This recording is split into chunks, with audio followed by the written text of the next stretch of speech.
So now at this time, we want to introduce Dr. Kim Dulaney from Chicago State University's African American Studies Department. Can you all give her a round of applause? She's the host and this program today. Thank you, Kim. Good morning, everyone. Good afternoon. We would like to, I'm going to represent Chicago State today, and I would like to welcome you to Chicago State's campus. African Liberation Day celebration has been here for a few years now. It's very exciting for me to be able to partner with Shabduk and Mamsur for this day, right? To have this here.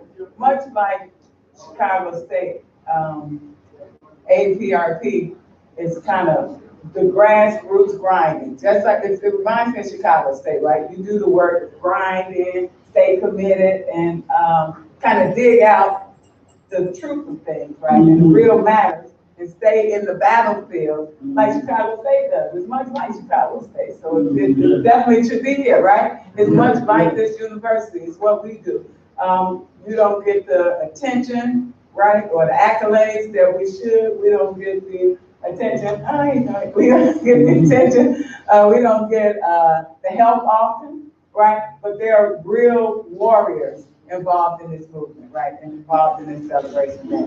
African Liberation Day, first called African Freedom Day, is very exciting for me. In the United States, we know, I'll say a little bit about, I'm the coordinator of African American Studies here, and so that's what I teach. We know that I don't know that you know that in the United States now, 60% of preschool age children are Black and brown. Did you all know that? Yes. Black and brown. So we see this rush for others now to take control of this narrative that can't be denied. We have to include the Black narrative, right? So how do we do it? Now we have new African American Studies programs popped up at Columbia, in New York, Michigan, Georgetown, Princeton has one. Everybody, all these Ivy League schools are now getting in on Black studies. It's amazing to me. Yesterday I had some students here from Northwestern that came. They wanted to interview me about Black Studies program because Northwestern has a PhD program with Black Studies, and they asked me if they're trying to compare and see which is the best, which is funny for me. Because when you have Ivy League schools or these kind of schools, once they get into the mix, they're considered the know-all, be-all of everything. So now they create the new narrative, and then their experts become the experts. And so it was funny to me to try to explain to the students that if you're going to represent a people, which is what you do kind of when you teach their culture and teach their perspective, then you have to be connected to the people. So in that way, I would put that in Chicago State and things like that.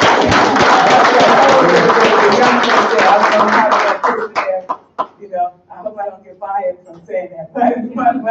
But I did say that. So what concerns me is kind of, it's interesting that you have to say, okay, well, at least they're acknowledging that we're here, right? After all these years, you're finally saying, oh, they exist. So you're developing these programs to try to attend to us, but I can't help but think that part of it is just to still control the narrative, right? Yeah. It's still to control the narrative because, as you see, I was at a global conference in Austria a few years ago, and that one of the gentlemen there, white guy there, he said that you can no longer battle with might. It's not politically correct. It's an intellectual battle now. Isn't that interesting? That's what he said. He said that. So it reminds you of J. Carruthers' intellectual warfare, right? And he's acknowledging that that's what it is. You can't just make people do anything with might because that's not politically correct with all the cameras going and stuff. So you got to finagle through media, through education and things like that. And then that was a few years ago. I was at this conference. It was all white people except for somebody from Spelman and Howard and Morehouse, and then me from Chicago State. And the other people all were angry about that and wanted to confront him after his speech. And I said, why don't you confront him? I appreciate it. I want to encourage him to keep talking so we can find out what the plans are, you know, how they coming at this. But it was very telling for me. So I think it's very important for us here to stay committed, right? To stay and come together on this celebration day where we kind of revisit what we've done and reacclimate ourselves for this forward fight. So again, I would like to thank you all for coming to our little Chicago state, for allowing us to be here, to be a part of this, and for allowing us to open our doors for you today. So thank you.